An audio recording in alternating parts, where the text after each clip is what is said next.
Hi hello ನಮಸ್ಕಾರ. ಮತ್ತೊಂದು ವಿಡಿಯೋಗೆ ತಮ್ಮೆಲ್ಲರಿಗೂ ಸ್ವಾಗತ. ಸ್ನೇಹಿತರೆ, ಬೈಕ್ ಟ್ಯಾಕ್ಸಿ ವಿಚಾರ ಈ ದೇಶದ ಸರ್ವೋಚ್ಚ ನ್ಯಾಯಾಲಯಕ್ಕೆ ಹೋಗಿರ್ತಕ್ಕಂಥದ್ದು ತಮ್ಮೆಲ್ಲರಿಗೂ ಕೂಡ ಗೊತ್ತಿರುವಂತಹ ವಿಚಾರ. ಜನವರಿ 23ನೇ ತಾರೀಕು 2026 ಜನವರಿ 23ನೇ ತಾರೀಕು ಕರ್ನಾಟಕ ಹೈಕೋರ್ಟ್ನ ದ್ವಿಸದಸ್ಯ ಪೀಠ ಕೊಟ್ಟಂತಹ ತೀರ್ಪನ್ನು ಪ್ರಶ್ನಿಸಿ ರಾಜ್ಯ ಸರ್ಕಾರ ಸುಪ್ರೀಂ ಕೋರ್ಟ್ಗೇನೋ SLPಯನ್ನು ಸಲ್ಲಿಸಿತು. SLPಯು ಕೂಡ ಹೋಯಿತು. ಆದರೆ ಮುಂದೆ ಏನಾಯಿತು ಅಂತಕ್ಕಂತಹ ವಿಚಾರವಾಗಿ ಯಾವುದೇ ಕ್ರಿಯೆಗಳು ಹೊರಬರದೇ ಇರತಕ್ಕಂಥದ್ದು, ಏನಾಯಿತು ಅಂತಕ್ಕಂಥದ್ದೊಂದು ದೊಡ್ಡ ಪ್ರಶ್ನಾರ್ಥಕ ಚಿಹ್ನೆಯಾಗಿ ಉಳಿದಿದೆ. ಸ್ನೇಹಿತರೆ, ತಮ್ಮೆಲ್ಲರಿಗೂ ಕೂಡ ಗೊತ್ತಿರಬಹುದು, ಕರ್ನಾಟಕ ಹೈಕೋರ್ಟ್ ಇರ್ತಕ್ಕಂಥದ್ದು ಕರ್ನಾಟಕದ ರಾಜಧಾನಿ ಬೆಂಗಳೂರು ನಗರದಲ್ಲಿ. ಬೆಂಗಳೂರಿನ ಯಾವುದೇ ಮೂಲೆಯಿಂದ ಹೊರಟರೂ ಕೂಡ ಕೇವಲ 25 ಕಿಲೋಮೀಟರ್ ದೂರದಲ್ಲಿರ್ತಕ್ಕಂತಹ ಹೈಕೋರ್ಟ್ನಲ್ಲಿ ಚಾಲಕರುಗಳು ಎಷ್ಟು ಜನ ತಮ್ಮ ಅಳಲನ್ನ ನ್ಯಾಯಾಧೀಶರ ಮುಂದೆ ತೋರಿಸ್ಕೊಂಡ್ರಿ ಅಂತಕ್ಕಂಥದ್ದೇ ಇಲ್ಲೊಂದು ದೊಡ್ಡ ಪ್ರಶ್ನೆಯಾಗಿ ನಮ್ಮನ್ನ ಕಾಡ್ತಾ ಇರತಕ್ಕಂಥದ್ದು. ಇವತ್ತು ಆಡಳಿತದಲ್ಲಿರ್ತಕ್ಕಂತಹ ಸರ್ಕಾರಗಳು ನ್ಯಾಯವನ್ನ ಕೊಡುತ್ತೆ ಅಂತಕ್ಕಂತಹ ಒಂದು ದೊಡ್ಡ ಭರವಸೆಯನ್ನ ಇಟ್ಟುಕೊಂಡು ಸುಪ್ರೀಂ ಕೋರ್ಟ್ನಲ್ಲಿ ರಾಜ್ಯ ಸರ್ಕಾರ ಏನೋ SLPಯನ್ನು ಹಾಕೊಂಡಿದೆ, ರಾಜ್ಯ ಸರ್ಕಾರ ನಮಗೆ ನ್ಯಾಯ ಕೊಟ್ಬಿಡುತ್ತೆ ಅಂತ ಭಾರೀ ಭರವಸೆಯಿಂದ ಕಾಯ್ತಿರುವಂತಹ ಚಾಲಕರುಗಳಿಗೆ ನಮ್ಮದೊಂದು ಪ್ರಶ್ನೆ.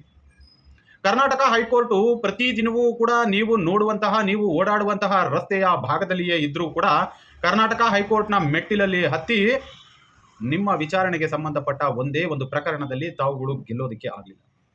ಈ ಒಂದು ಡಬಲ್ ಬೆಂಚಿನಲ್ಲಿದ್ದಂತಹ ಸಂದರ್ಭಗಳಲ್ಲಿ ತಾವುಗಳು ಒಬ್ಬ ಚಾಲಕರು ಕೂಡ ಈ ಕೇಸಿನಲ್ಲಿ ಇಂಪ್ಲೀಡರ್ ಆಗಿ ನನ್ನ ನೋವು ಹೀಗಿದೆ, ಇಷ್ಟು ಕುಟುಂಬಗಳಿದೆ, ಇಷ್ಟ ಕುಟುಂಬಗಳನ್ನು ಬದುಕಿಸಿ ಅಂತ ಕೇಳಿಕೊಳ್ಳುವಂಥವ್ರು ಒಬ್ಬರು ಕೂಡ ಇಲ್ಲದೆ ಇರತಕ್ಕಂಥದ್ದು ಕೂಡ ದುರದೃಷ್ಟಕರ.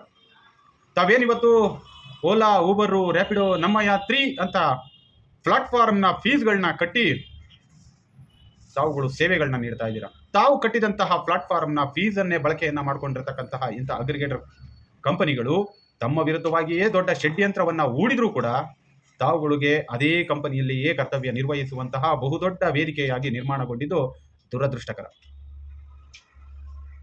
ಇಂತಹ ಅಗ್ರಿಗೇಟರ್ ಕಂಪನಿಗಳು ಬರೋದಕ್ಕಿಂತ ಮೊದಲೇ ಬೆಂಗಳೂರಿನಲ್ಲಿ, ಅದರಲ್ಲೂ ಕರ್ನಾಟಕದಲ್ಲಿದ್ದಂತಹ ಹಲವಾರು ಜನಗಳಿಗೆ ಜೀವದಾತ ಮತ್ತು ಅನ್ನವನ್ನು ಕೊಡ್ತಿದ್ದಂತಹ ಆಟೋ ರಿಕ್ಷಾ ಚಾಲಕ ವೃತ್ತಿ ಇವತ್ತು ದೇಶದ ಬೇರೆ ಬೇರೆ ರಾಜ್ಯಗಳ ಜನಗಳಿಗೆ ತಗೊಂಡು ಬಂದು ತುಂಬಿ ಇದೇ ಅಗ್ರಿಗೇಟರ್ ಕಂಪನಿಗಳವರು ಕನ್ನಡಿಗರನ್ನ ಹೊರತಳ್ಳುವಂತಹ ಕೆಲಸ ಕಾರ್ಯಗಳು ನಡೀತಾ ಇದ್ರೂ ಕೂಡ ನಿಮ್ಮಲ್ಲೊಂದು ಭರವಸೆ ಇದೆ, ರಾಜ್ಯ ಸರ್ಕಾರ ಬೈಕ್ ಟ್ಯಾಕ್ಸಿ ಅಂತಕ್ಕಂತಹ ಹೊಸ ಪಾಲಿಸಿಯನ್ನ ತಗೊಂಡು ಬರೋದಿಲ್ಲ, ನಮಗೊಂದು ಬದುಕನ್ನ ಕಟ್ಟಿಕೊಡುತ್ತೆ ಅಂತ.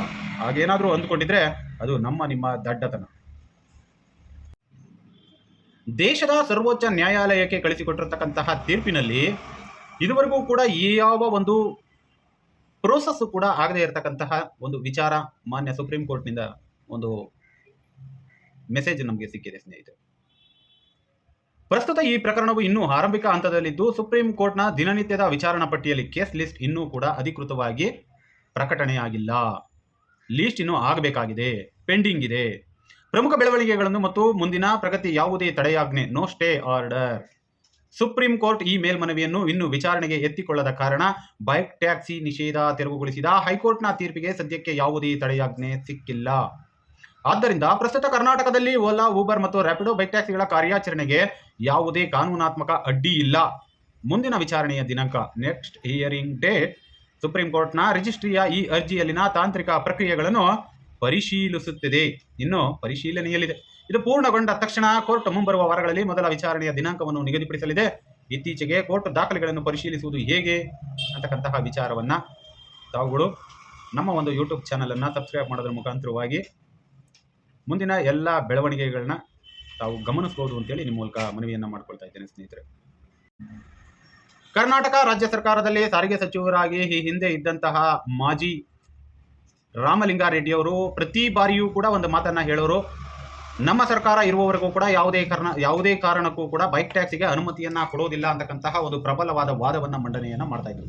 ಆದರೆ ಪ್ರಸ್ತುತ ಈಗ ಇರುವಂತಹ ಸಾರಿಗೆ ಸಚಿವರು ಇದುವರೆಗೂ ಕೂಡ ಯಾವುದೇ ರೀತಿಯಾದಂತಹ ಒಂದು ಹೇಳಿಕೆಯನ್ನು ಕೂಡ ದಾಖಲಿಸದೇ ಇರತಕ್ಕಂಥದ್ದು ಮತ್ತು ರಾಜ್ಯ ಹೈಕೋರ್ಟ್ನಲ್ಲಿದ್ದಂತಹ ತೀರ್ಪು ಇವತ್ತು ಸುಪ್ರೀಂ ಕೋರ್ಟ್ಗೆ ಹೋಗಿರ್ತಕ್ಕಂತಹ ವಿಚಾರವಾಗಿ ಈಗ ಬಂದಿರುವಂತಹ ಸಾರಿಗೆ ಸಚಿವರ ನಿಲುವೇನು ಅಂತಕ್ಕಂಥದ್ದೊಂದು ಬಹುದೊಡ್ಡ ಪ್ರಶ್ನೆಯಾಗಿ ಕಾಡ್ತಾ ಇದೆ.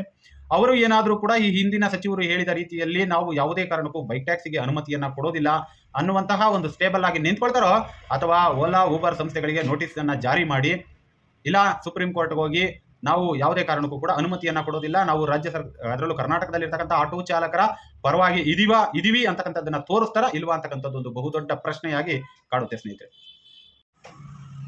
ನಿಮಗೆ ಈಗಲೂ ಕೂಡ ಒಂದು ಅವಕಾಶ ಇದೆ.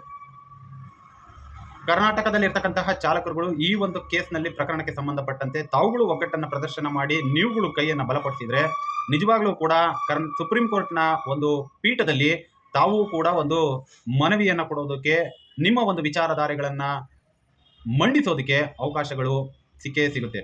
ಇದಕ್ಕೆ ಚಾಲಕರುಗಳು ಒಗ್ಗಟ್ಟಾಗಬೇಕೋ ವಿನಃ ಇಲ್ಲಿ ನಾಯಕತ್ವಕ್ಕಿಂತಲೂ ಚಾಲಕರುಗಳಲ್ಲಿ ಒಗ್ಗಟ್ಟಿನ ಪ್ರದರ್ಶನ ಬಂದರೆ ಮಾತ್ರ ಇಂತಹ ಒಂದು ಶಕ್ತಿ ಪ್ರದರ್ಶನವನ್ನು ಮಾಡಿ ಸುಪ್ರೀಂ ಕೋರ್ಟ್ನಲ್ಲೂ ಕೂಡ ತಮ್ಮ ನೋವುಗಳನ್ನು ನ್ಯಾಯಾಧೀಶರ ಮುಂದೆ ಇಟ್ಟು ಗೆಲ್ಲುವ ಸಾಧ್ಯತೆಗಳೇ ಜಾಸ್ತಿ ಇರುತ್ತೆ. ಗೆಲುವು ಸೋಲು ಅಂತಕ್ಕಂಥದ್ದು ಮುಖ್ಯವಲ್ಲ, ಆಟಕ್ಕೆ ಇಳಿಯದೆ ಸೋಲೋದು ಮತ್ತು ಆಟಕ್ಕೆ ಇಳಿದು ಸೋಲೋದು ಅಂತಕ್ಕಂಥದ್ದು ಎರಡು ವಿಚಾರ ಇದೆ. ಇಲ್ಲಿ ನಾವೀಗ ಸುಪ್ರೀಂ ಕೋರ್ಟ್ನಲ್ಲಿ ಇಂಪ್ಲೀಡರೇ ಆಗಲಿಲ್ಲ ಅಂದರೆ ಆಟಕ್ಕೆ ಇಳಿಯದೇ ಸೋತ ರೀತಿಯಲ್ಲಿ ಯಾವುದೇ ಕಾರಣಕ್ಕೂ ಕೂಡ ಕರ್ನಾಟಕದಲ್ಲಿರ್ತಕ್ಕಂತಹ ಸರ್ಕಾರ ನಿಮ್ಮ ಪರವಾಗಿ ವಾದವನ್ನು ಮಂಡನೆ ಮಾಡುತ್ತೆ ಅಂತಂದರೆ ನಮ್ಮ ಅನಿಸಿಕೆಯ ಪ್ರಕಾರವಾಗಿ ಸುದೀರ್ಘವಾಗಿ ಸಾರಿಗೆ ಇಲಾಖೆಯನ್ನು ನೋಡ್ಕೊಂಡು ಬಂದಿರೋ ವಿಚಾರವಾಗಿ ಯಾವುದೇ ಕಾರಣಕ್ಕೂ ಕೂಡ ಚಾಲಕರ ಪರವಾಗಿ ಈ ಎಮ್ಮೆ ಚರ್ಮದ ಅಧಿಕಾರಿಗಳು ಮತ್ತು ಸರ್ಕಾರಗಳು ನಿಲ್ಲುತ್ತೆ ಅನ್ನುವಂತಹ ಭರವಸೆ ನಮಗಂತೂ ಇಲ್ಲ. ಮುಂದೊಂದು ದಿನ ಆರ್ಥಿಕ ಇಲಾಖೆಯಿಂದಲೂ ಕೂಡ ಅನುಮತಿಯನ್ನು ಕೊಟ್ಟರೆ ನಮ್ಗೆ ಎಷ್ಟು ಇನ್ಕಮ್ ಬರುತ್ತೆ ಅಂತಕ್ಕಂತಹ ವಿಚಾರವಾಗಿಯೂ ಕೂಡ ರಾಜ್ಯ ಸರ್ಕಾರಕ್ಕೆ ಮನವರಿಕೆಯನ್ನು ಮಾಡಿ ಅನುಮತಿಯನ್ನು ಕೊಟ್ಟರೂ ಕೂಡ ಯಾವುದೇ ರೀತಿಯಾದ ಸಂಶಯವಿಲ್ಲ. ಕೊಡದೇ ಇರೋ ಥರ ತಡೆಯೋದಕ್ಕೂ ಕೂಡ ನೀವೆಲ್ಲರೂ ಕೂಡ ಒಗ್ಗಟ್ಟಾಗಿ ಶಕ್ತಿ ಪ್ರದರ್ಶನವನ್ನು ಮಾಡಿದರೆ ಮಾತ್ರ ಏನಾದರೂ ಒಂದನ್ನು ಸಾಧನೆ ಮಾಡಬಹುದು. ಬಿಟ್ಟರೆ ಬೇರೆ ಇನ್ನು ಯಾವ ಮಾರ್ಗಗಳಲ್ಲೂ ಕೂಡ ನೀವು ಸಾಧನೆಯನ್ನು ಮಾಡೋದಕ್ಕೆ ಸಾಧ್ಯ ಇಲ್ಲ ಅಂತ ಹೇಳ್ತಾ ಇಂದಿನ ವಿಡಿಯೋವನ್ನು ಮುಗಿಸ್ತಾ ಇದ್ದೀವಿ. ಧನ್ಯವಾದಗಳು.